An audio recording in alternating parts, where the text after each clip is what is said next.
So my name is Ben, air traffic controller at Fairbanks Flight Service, and I'm also going up to Barrow as well on Saturday for some rotation capabilities. So I work both in Barrow and in Fairbanks as well. Flight service is a huge world. In fact, I was a pilot for almost 7 or 8 years before I joined flight service, and I didn't even know half the things that we were able to do. So if I didn't know before getting hired on by the FAA, then maybe some of you guys don't know all of the services that we offer either. So as pilot outreach representative, I want to just reach out. I love these opportunities to get to spread the word about what flight service does and how we can benefit you, and also how you guys as aviators can benefit flight service. So I'm going to talk a little bit about what flight service is and go over the basic services we provide. That includes emergency services as well. I'll talk about weather briefings, weather cameras, pilot weather reports, and then how we can also assist drones and student pilots as well. We don't just talk to the fixed wing aircraft or helicopters, we talk to all aspects of aviation. And then finally, a little plug for hiring and recruitment. You may have seen the news, we're looking for more air traffic controllers throughout the airspace system. And then a Q&A at the end. So I'll start with what is the FAA? Of course, you guys all probably know, Aviation Administration. We want to provide the safest and most efficient aerospace system in the world. Whether or not you've seen the news articles lately, you can form your own opinions on whether or not we are accomplishing that goal. But either way, we want to be the safest in the world and also the most efficient. Those two don't always go hand in hand, but safety will always take precedence over efficiency as well. And that's because we are accountable to the American public and the aviation stakeholders. So you guys pay your taxes. My salary is taxpayer funded. Ultimately, you guys are my boss at the end of the day. So we take that with a lot of respect and a lot of privilege going forward and doing our day-to-day jobs. Going more down the pipeline into flight service, generally throughout flight service nationwide, both in the lower 48 and in Alaska, the mission is to provide a world-class service and value to you guys, the users of the national airspace system. Of course, the biggest thing we do is probably weather dissemination. Unintended flight into instrument meteorological conditions, I'm sure we all know, is a leading cause of accidents, and not just accidents, but fatal accidents. So sometimes calling flight service, getting a second opinion about the weather, could make the difference in formulating that go and no-go decision. In addition to the weather briefings, we do search and rescue. So when you are lost, we can help find you guys. We assist with other emergencies and provide mission support to the rest of the air traffic organization. So whether that be presidential movements, temporary flight restrictions, notices to airmen, etc. We do all sorts of stuff behind the scenes. We also do initial accident notification to the NTSB if you guys aren't talking to other air traffic control facilities. So it's a wide range of things that we do. Beyond that, a video that I have, it might be a little bit choppy over the internet, but we've got a great video, explains it even better than I can, really. Hopefully you guys can hear that.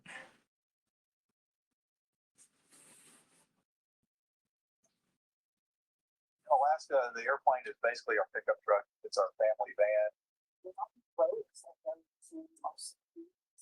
Aircraft are what get the goods around, get the people around. So aviation is a life form. Absolute life form. It really is the only way to get around the entire state. So it's food, there's supplies, and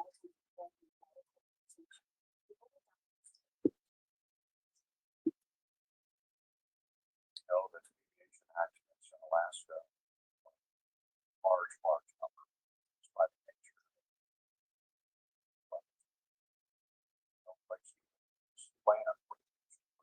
There was a study done based on Bureau of Transportation statistics about accidents in Alaska.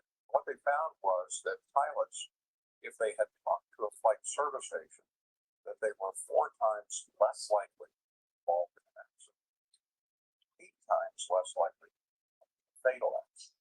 As a pilot, I want to be talking to these guys if they're going to keep me out of my. That's what we do.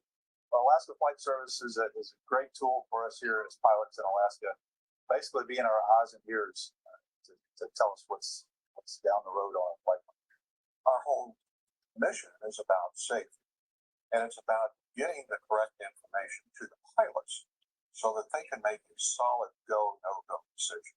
As we like to say, service is our middle name. We are flight service stations. We try and make it one-stop shop for a pilot. We have easy communications, and we will provide whatever service it is you need at that point in time. I would say about probably 80% of what we do is weather dissemination and dissemination of NOTAMs and other adverse conditions that the pilots need to know about.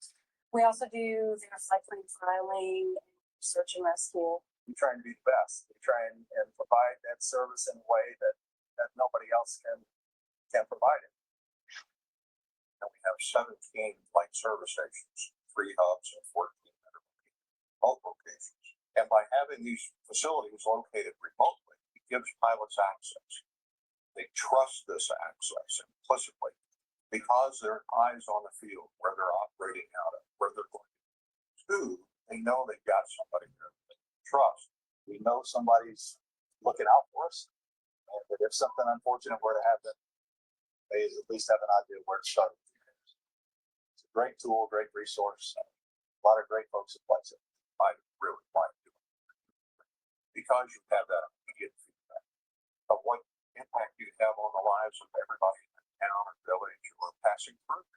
Make a difference. Everything you do. To actually provide a service is what I think I enjoy the most of it. To hear a pilot say, hey, thank you so much, is really why I came up here. We're up here in Alaska.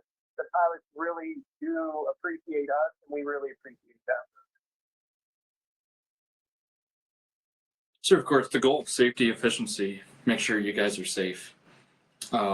Overall, we provide flight service nationwide. In the lower 48, Hawaii and Puerto Rico, that's done via a government contract through Leidos, formerly Lockheed Martin. In fact, Leidos is a sub-company within the Lockheed Martin umbrella.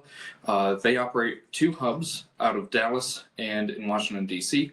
So if you're flying in basically anywhere in the United States besides Alaska, your VFR flight plan, search and rescue, some other stuff are going to go through those people. In Alaska, we have 17 different flight service stations, as you saw. 3 hubs are Fairbanks, Juneau, and Kenai, and 14 satellite stations. Some of them operate part-time, like Northway, McGrath, or Iliamna. They operate during mostly the summertime. McGrath also opens sometimes for the Iditarod dog sled race. Otherwise, every other facility is open 365 days a year, even on weekends, holidays, you name it. Every single flight service station, whether at the hub or remotely, has 4 positions. First is flight data. They're the ones that are initiating your VFR search and rescue services. They also coordinate with other traffic control facilities like Anchorage Center, Fairbanks Approach, or Anchorage Approach.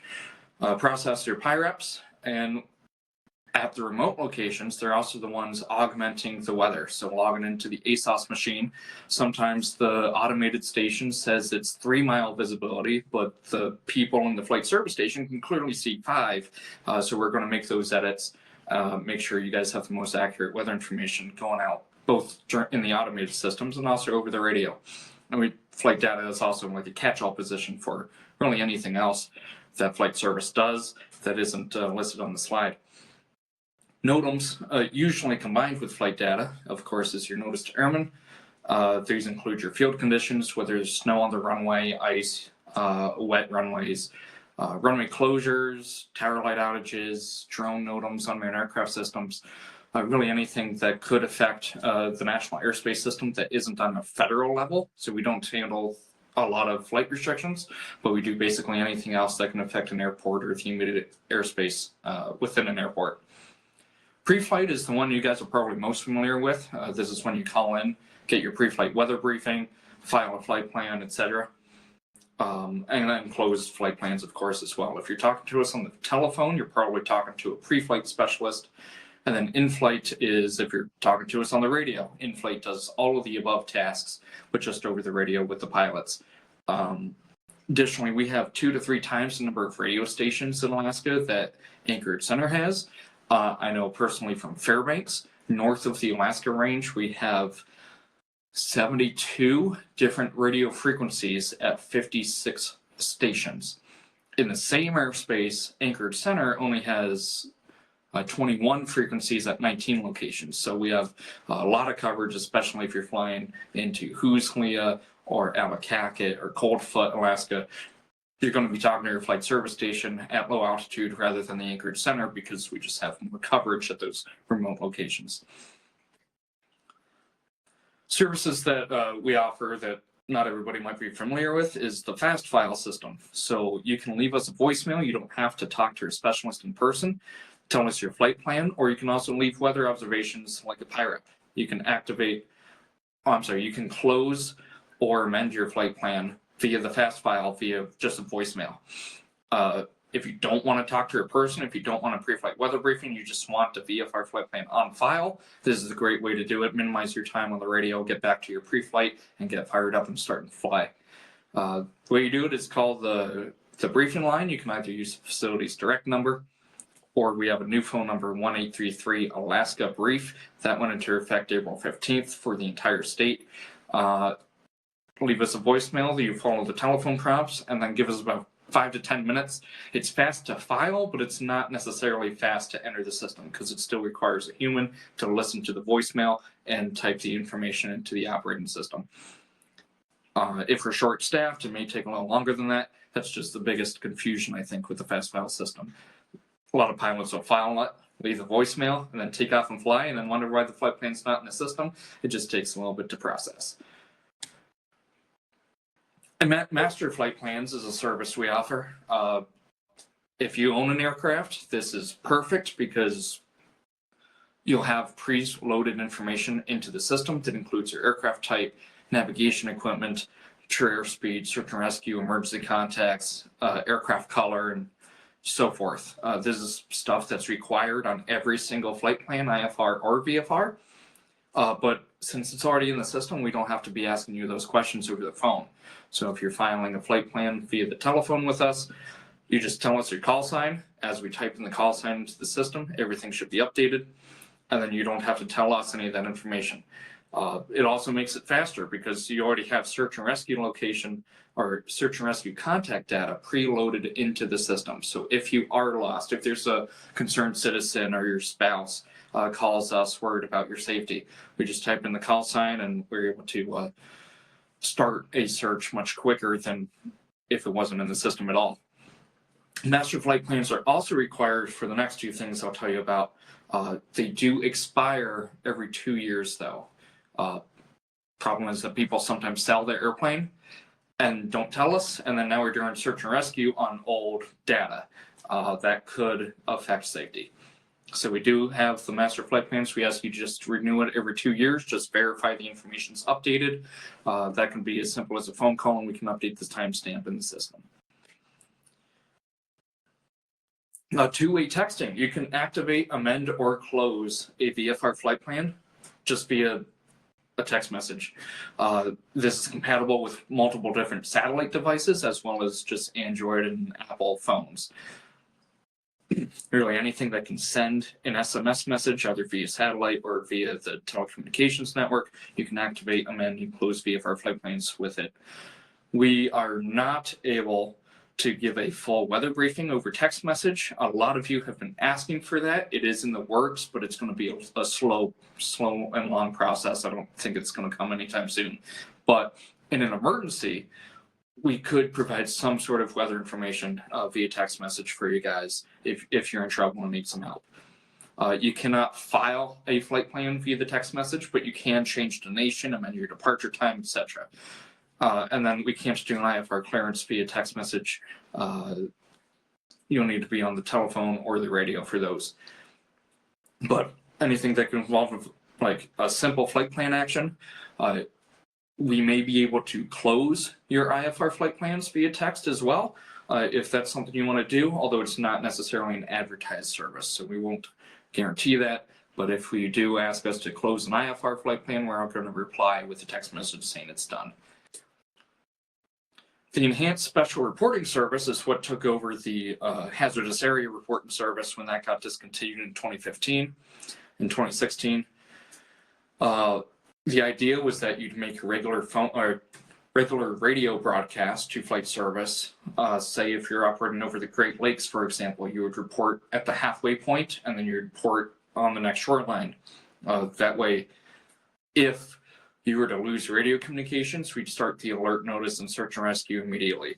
That was infrequently used, so they got rid of it. However, we kept a operational service in Alaska, at least, with satellite devices. So if you choose, and a lot of people don't like the government, but if you choose to give us access on your master flight plan and you have a compatible device that's on the screen, in the event of a lost aircraft or a search and rescue scenario, we can have your last known latitude and longitude, and that could, in the event of a horrible situation, get boots on the ground to your location as soon as possible, to your last known GPS ping. It has caused a couple of false alarms before, but we would much rather have some false alarms and then verify that you're safe compared to not knowing where you are at all and be worried about your safety.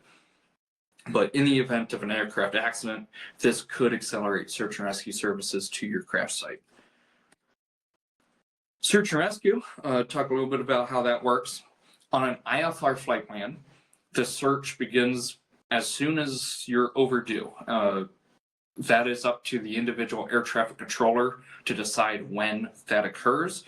But typically, if you're, like the most common example is you land at an airport and you don't call within 5 to 10 minutes to close out your IFR flight plan, the air traffic controller there is going to start to be worried about your safety. And there's also an operational efficiency aspect to that as well. They got other airplanes they got to get into the airport, but only if they have confirmation that you're safe. Usually this will go straight into an alert notice, which gets pretty much everybody involved. So ideally, you'll want to cancel your IFR in a timely manner so we don't have to go through the process. On a VFR flight plan, your pilot training tells you that we don't start search and rescue until 30 minutes after your arrival time. Truth is, if there's ever a doubt as to your safety, we can exceed those time limits, like go quicker than those time limits. But the search and rescue process for us starts with a basic communication search. We're going to call the phone number on the flight plan, call your emergency contacts, verify your GPS tracker location if you have that enrolled with a master flight plan. Basically, simple communication search.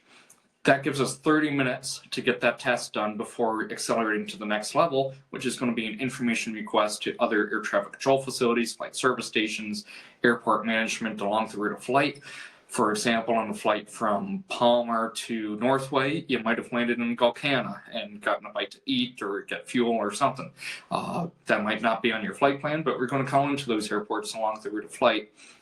Maybe you landed there and didn't take off yet. 2 hours after your arrival time is when we go to the alert notice. That gets Elmendorf involved and they take over the search from there. We can go, again, faster than these times if we feel you're in safety. For example, if you're enrolled in the ESRS and you have a satellite device and your last known location is in the mountainside, we're going to go straight to the alert notice. But if your last location is at an airport, then we can focus a search to that location. If you are not on an active flight plan and your husband or wife calls us worried about your safety, it says 2 hours on the slide. I needed to update that. It's 1 hour after a credible report that you're past your ETA. So if your ETA is 5 p.m.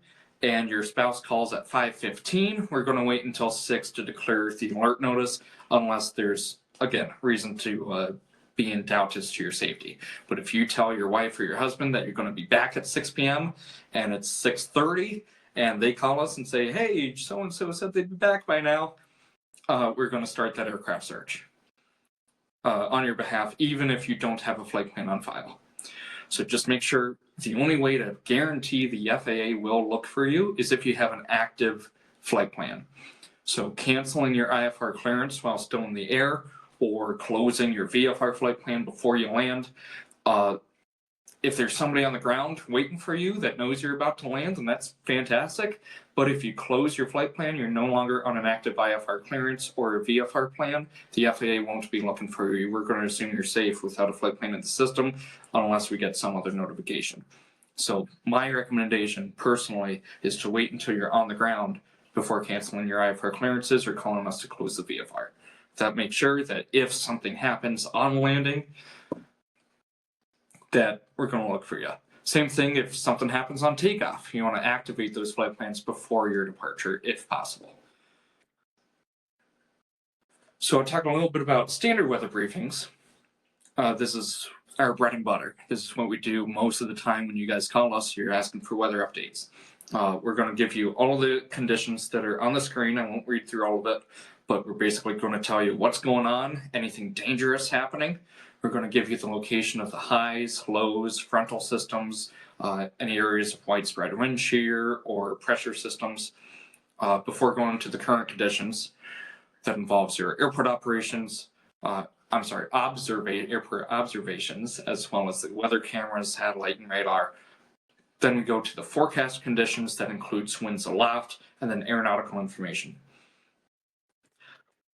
We do have the new phone number I mentioned before. It's 1-833-AK-BRIEF or 1-833-252-7433.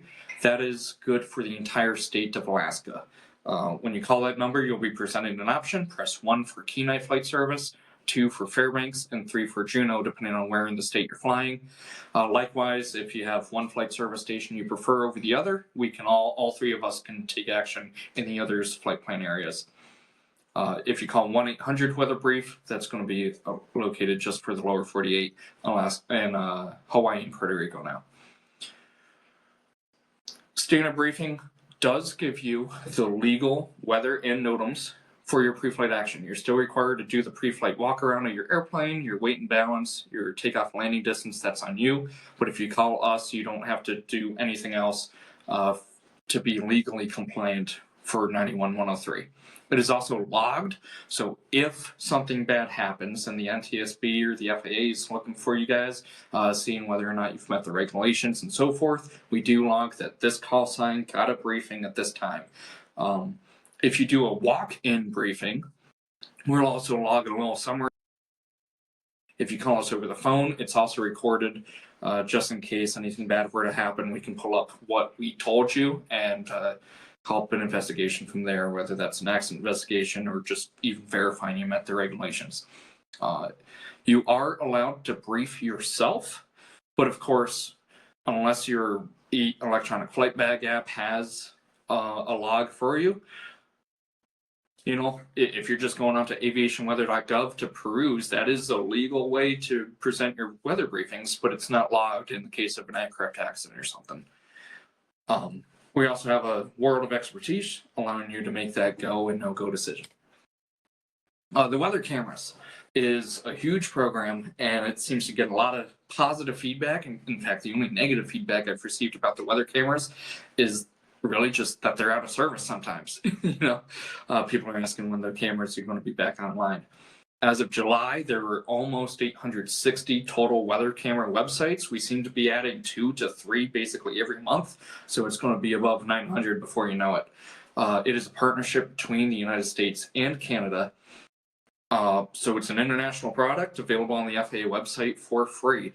This is an image that updates every 10 minutes, sometimes faster, sometimes slower, depending on the specific site. And it basically supplements all your other current conditions. It is not an official observation, but it can help you decipher an official observation. For example, here in Anaktubet Pass, the METAR said it's 10-mile visibility with the lowest clouds being at 2,100 with ceilings. Overcast, 2,600. But you can see it's cloudy, you know, it kind of looks legitimate. But over here, this mountain is 7 miles away. It's the middle one on the right-hand side. It's 7 miles away. You can't see that at all on the current image. Likewise, the closest mountain is 3.5 miles away. You can see that, and you can probably see the top of it too, almost the top. That's at 5,000 feet MSL. So with a site elevation of just over 2,000, you're looking at clouds roughly 2,800 feet. But the METAR says overcast of 2,600. So is that an accurate observation? We don't know, but miles based off of the METAR report, because you can't even see the 7-mile marker in this view. In a practical sense, we're going to look at all the different views at that site to verify and corroborate the information, but it can help you decipher current conditions. If you want just a couple of weather informations, if you just want updates to your latest METAR, or maybe you've already received a weather briefing, but you want to, like, there's a thunderstorm coming, you just want updates on where the cold front is, whether or not you're going to beat the thunderstorm, you can ask for an abbreviated briefing. We are going to tell you your adverse conditions and then your specific information requests. So if you just want one or two items, ask for an abbreviated briefing. This can also turn into a standard brief if you have more questions for us. And likewise, a standard briefing could turn into an abbreviated brief if you just want to hear us stop talking, or if you want to target the questions or target the information you receive from us. Likewise, if the weather's iffy and you said you already looked at the weather, Praga charts, you name it, and you just want a second opinion, that's really what we're here for, and we love doing that type of stuff for you guys. An Outlook briefing is more than 6 hours in the future. That's because, of course, the current weather products and short-term forecasts really don't go too much further beyond 6 hours. And we're going to give you weather from between 6 hours and 3 days. After 3 days, it usually just gets like finicky, you know, the weather's never accurate in the state, hardly ever. And then after 3 days, it's even more inaccurate and subject to change. So we don't usually give an Outlook forecast more than 3 days in advance, but a lot of people use Outlook briefings for if they're going hunting for the weekend and seeing what time is best to take back off on Sunday or the following Monday. Maybe you're flying from Kenai to Cordova for lunch, and then you're going to spend a couple hours in town and come back 5-6 hours later, and you haven't taken off yet. Then you can get a standard briefing for the flight there, and then you can get an Outlook briefing for the return flight, since that's more than 6 hours away. And then pilot weather reports are critical in Alaska. They're important in the lower 48 as well, but in Alaska, it's pretty much critical because these two images, I mean, there's a weather reporting site basically every 20 miles or less in the lower 48. Thousands of them, hundreds of them on the screen here, in about the same geographical area. There's just really sparse coverage of weather reporting stations. Additionally, a pilot in flight is going to have information that a surface observation can't handle. For example, the temperature aloft can't be read from the ground observations. And then especially in Alaska, the sparse variety of situations, you got, say, a flight from Fairbanks to Fort Yukon. That's 150 miles away with no real weather reporting capability in between. We have a couple cameras that are off of that route a little bit, but over the White Mountains, there's really nothing out there. So having a pilot weather report not only helps your fellow aviators to make their no-go and no-go decision, the National Weather Service also loves PIREPs, and every report that you give us, even if you say there's no clouds, it's a beautiful day, every single report goes into the National Weather System, and they're able to provide increased accuracy for their forecasts, both for your fellow aviators and also for your fellow United States citizens.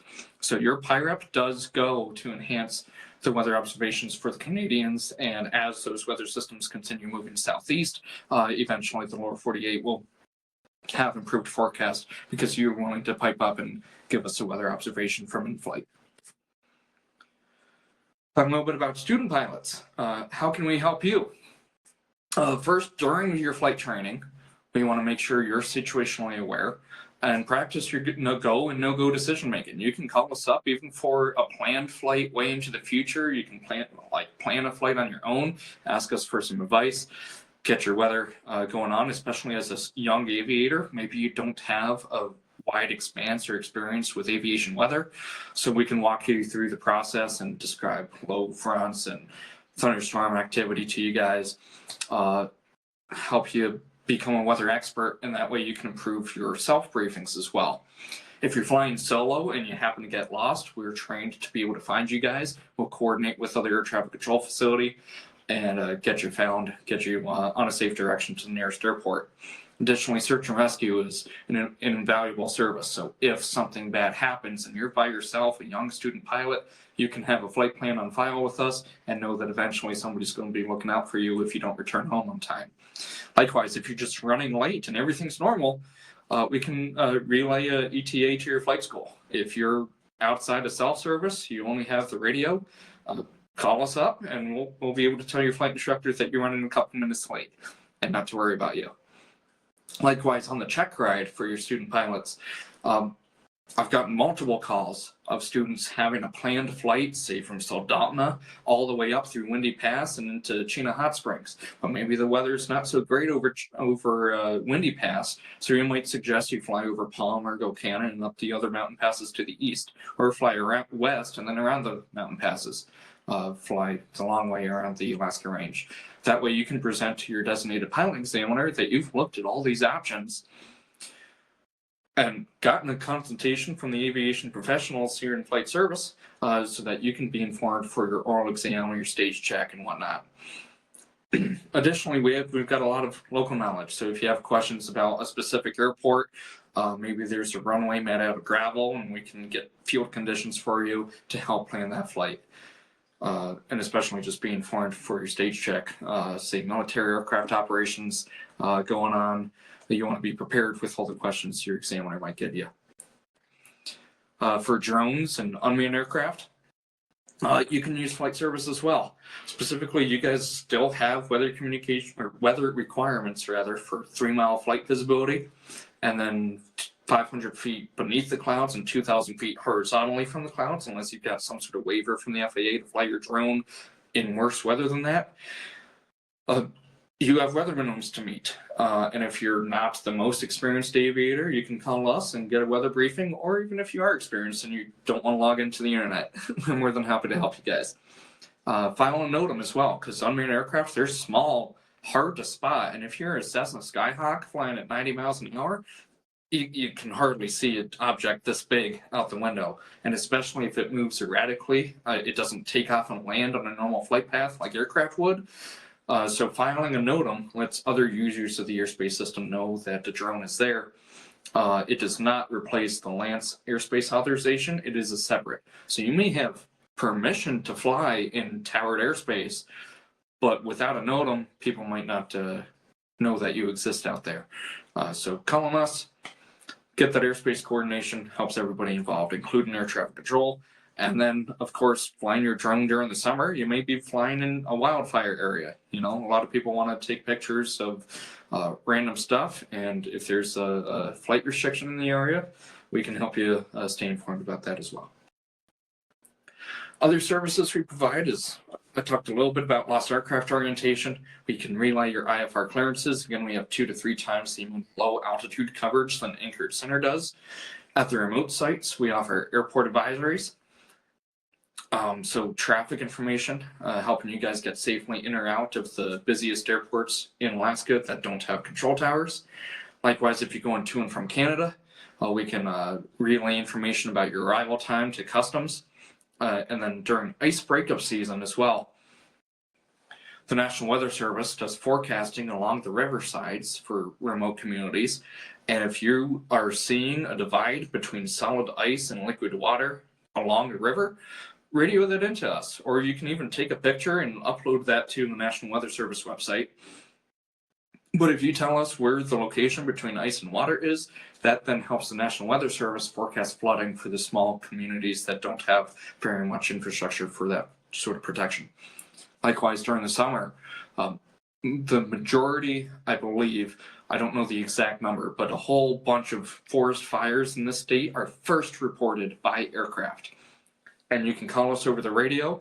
We'll have some questions for you. Where is the fire? What type of smoke is it? We'll relay that over to, again, the National Weather Service as well as the Bureau of Land Management, and they can take the actions to suppress that fire if necessary, or make the sound decisions as far as that is concerned. But forest fires, the Bureau of Land Management loves you guys flying around, radioing in those PIREPs. Likewise, if you just want to order a pizza before you land, that's something we can do if we don't have anything else going on. Ordering a pizza for you guys is probably going to be a lower priority list. But you guys need something at the airport at your destination, call us in. We'll be happy to coordinate. We also do a lot of mission support for the National Airspace System, especially if there's some sort of national emergency. We'll be helping to coordinate that information with you guys. So overall, I made the bottom line of this topic of presentation is, why should you use us? You're not required to contact flight service unless you have a letter of agreement or company policy or something like that, but the vast majority of users are not required to contact flight service. So why do we even exist, right? You can get most of the same information on the internet, but often two opinions are better than one. I mentioned it before, but if the weather's iffy, that's usually when we're busiest. You guys have questions. If it's marginal VFR, if the weather's going to hold up, is there a band of IFR that's going to move into the area? You might be a VFR only pilot. Can you make a flight legally? We'll be able to help you parse that information. We spend 3 months in the classroom down in Kenai, Alaska, and then a full year sometimes on the job training before we're certified to give you guys weather briefings. So we got a whole lot of expertise on Alaska specific weather, especially for the younger pilots. We want to help you guys out. Even for the experienced pilots, maybe there's something you haven't seen before and a hazard you want to talk through with us, that's more than helpful. I'm happy to help. And of course, accountability. Everything we do is recorded in one way or another, and if you happen to have an aircraft accident, the NTSB is going to come asking us or other air traffic controllers what services we provided you guys. Did you get a weather briefing? Did you file a flight plan? What time did you take off? We'll be able to assist in investigation if the worst happens to you guys. And of course, we're free. You guys already paid for the service, you might as well use it. We're here to help you guys. We are accountable to you. We want to help, and that includes weekends, holidays, government shutdowns, etc. We're here to help you guys. So how do you then help us? First is use us. Like I said, we want to be used. We want to be helpful. That's our whole job. And then knowing what services you can ask for. There's a lot of the bread and butter about what we do, but there's even more stuff behind the scenes. So part of this outreach is letting you guys know that you can ask these questions. You can help us. You can help the National Weather Service. You can help your fellow aviators. Continue being safe, of course, because we have less paperwork to do if you guys land safely. And of course, close your flight plans so that we don't have to be worried about you guys. Lastly, I already talked about PIRAPs, but weather reports. It really does help.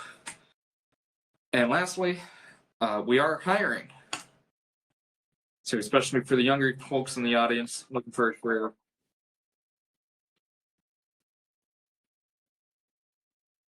We do want the best and the brightest. These are hard jobs. Good morning, News approaching at 10-5, call 3000, direct your park information.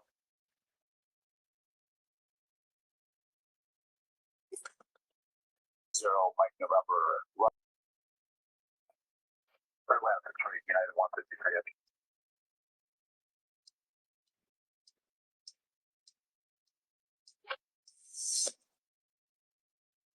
So I think we have a couple younger people in the audience as well. If you're looking for any sort of job within the federal government, you can apply at usajobs.gov. We do have bids out for air traffic control as well as flight service specifically. Those are random. They come out sometimes for just 2 days at a time. So if you're looking for employment with us or anywhere else in the federal government, have your resume updated on the website ready to go. If you want to become an air traffic controller, whether that's flight service, terminal, en route control, you can apply somewhere else. I've got a lot of coworkers that used to work for TSA, for example. Get employed by the federal government before you join the FAA. That helps build your seniority, sets your retirement date, and so forth. But of course, if you are looking for that job, sometimes it can take at least 6 months to get hired. It took me about 5 months. It took some of my friends 2 years to get hired, just because there's so many different prerequisites, like a medical exam, background check, etc. But overall, if you take one thing home from this presentation, Flight Service wants to help you. How can we help you stay safe? And I'd love to answer some questions.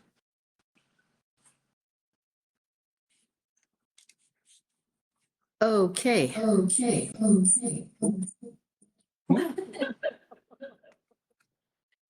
think I got that muted. Sorry. I had a bunch of computers going on there. Thank you so much, Ben. That was wonderful. I am going to the chat here. And it looks like one question was asked about the phone number for texting, and then someone sent the link for the system ops. Let's see, I had pulled that up and I just wanted to verify with you. Get found faster, Alaska Flight Services Enhanced Special Reporting Services. Yeah, so the number for two-way texting will be given to you when you register your flight plan. If you have a master flight plan and don't know how to text us, then please reach out to your local flight service station. They'll be happy to help you. That's not something I'm allowed to give away in a public forum, though. Okay, no worries. And this says, is there an age limit for working for ATC or flight services? Yeah, so to be a terminal or an en route controller, the age limit is that you have to be 31 on the date that you apply. That has changed a little bit over the years, but the actual age limit is the same. It used to be you had to get hired before your 31st birthday. Now you have to apply before your 31st birthday. Unless you have previous experience, so if you were an air traffic controller in the military or at a contract tower facility, or have certain educational requirements, that may increase the age to 35. But ultimately, either 31 or 35 is the cutoff to apply to be an air traffic controller. Okay, great.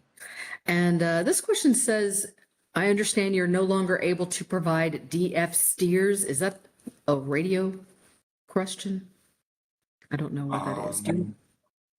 Oh, direction finding.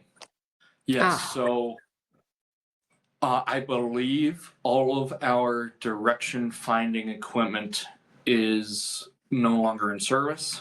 At least in Barrow, we have the equipment installed at the facility still, but it's powered off with tape that forms a big giant X over the direction finder.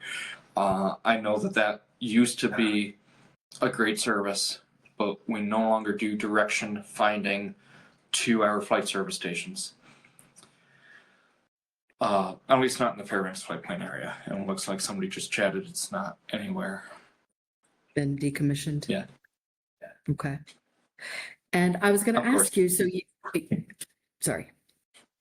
Yeah, and we do still provide the lost aircraft orientation, which is very similar. But say you're a younger pilot, or if you've flown for years and haven't used your VOR ever, you happen to get lost, you're in the weather, you're in the soup, you want to have some safety involved, feel free to call us. We'll be able to give you lost aircraft orientation, get you found, talk you through how to use a VOR or the ADF in your aircraft back to safety. Okay. And I had a question about, you said we could go into the flight service stations that are out and about the state to get a weather briefing. Can we come in and tour the facility as well? Yeah, so facility tours do have to be approved by the management. At all of our remote sites, it's a pretty small facility, so you can see most of it just from the public viewing desk, your pilot briefing area. So if you walk in, they'll be happy to point you some guidance and see what you're looking at. At the larger facilities like Juneau, Kenai, Fairbanks, officially the tours need to be approved by management, but that can be moment's notice as long as there's somebody there to help you guys out. Worst comes to worst, usually the pilot briefing area is next to the operations area, so you can still point you at what's going on around the room. But yeah, feel free. In-person weather briefings is something else you're able to get only in Alaska. It's been discontinued in the lower 48, but at all 17 of our locations, feel free to come in, have a chat with us anytime. We should definitely take advantage of that, right? Yeah. Excellent. All right. Does anyone else in here have a question? Well, Do they have mandatory retirement for, flight service. like to do, like, You can't be more than 65 for. Mandatory retirement is that 55? It is 56, extendable by waiver. Flight service has flight service. There's some caveats to that. You may be able to go a little bit longer before you retire. But 20 years of service after age 50 is your eligible date. So as long as you've had 20 years and you're 50 years or older, you're good to go. Like I'll be eligible at 48 and 3/4 years because I joined the FAA early, and that gives me 25 years of good time. So I'll be eligible for retirement before I turn 50. But mandatory retirement for most of air traffic control is 56. That can be extended medically upon medical approval. Great. And Robert says he's found all flight service personnel to be very friendly and open to explaining functions. And that's been my experience with at least talking with you guys in lower 48 over the radio. So I definitely appreciate your service. And thank you so much for your presentation. Thank you. Sure. Yeah, glad to hear the good review. And if you have a bad review, then I'll blame the center. I had a couple comments as well. It looks like you're getting a bunch of compliments in the chat area, Ben, if you want to take a quick peek. But thank you so much on behalf of the Airmen's Association for so many people attending this evening. Again, a big shout out to Sky Sisters for initiating this event. This is a great opportunity to mention that if any of our members would like to bring someone like Ben into any of these presentations for an online presentation or an in-person presentation, we are always happy to support that as long as it's aviation focused. So that's something Sky Sisters did, which we really appreciate. And a big thank you to Ben. I learned a ton this evening. This was a fantastic presentation, and we really appreciate your time. I'm going to leave this on just for another minute or two in case anyone has any last minute questions. But other than that, thank you again, Ben. Thank you, Sky Sisters. And I hope everyone else has a wonderful evening. Perfect. And if anybody has questions for flight service after this presentation, you can reach out to me at FAI FSS Pilots or Fairbanks Flight Service Pilots at Gmail. Or, of course, you can reach out to Wella or Stephanie, and they'll be able to forward that to me, I'm sure. Awesome. Thank you so much. Thank you. Thank you. Hey, Ben. Oh, yeah. Yeah, hey, I just wanted to let you know I've been involved with the program for a very long time, and I just wanted to give you a big pat on the back for your it's a wonderful presentation. Did a really good job. Well, thank you, Paul. Yeah, the classroom in Kenai, I think, is still named after you. So That's right, yeah. Although I'm not there, I still have a vested interest, and you did a very good job, and I just wanted to let you know that I appreciate it very much. Flight service. thank you, Paul. Especially coming from you. That's fantastic. Yeah. Well, good stuff. Yeah. Keep it up.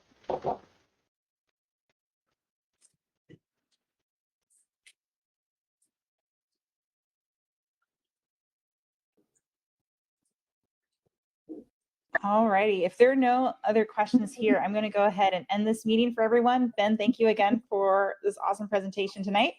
And I hope you all have a wonderful evening. Thank you, guys. Thanks, Ben. Have a good night, everyone.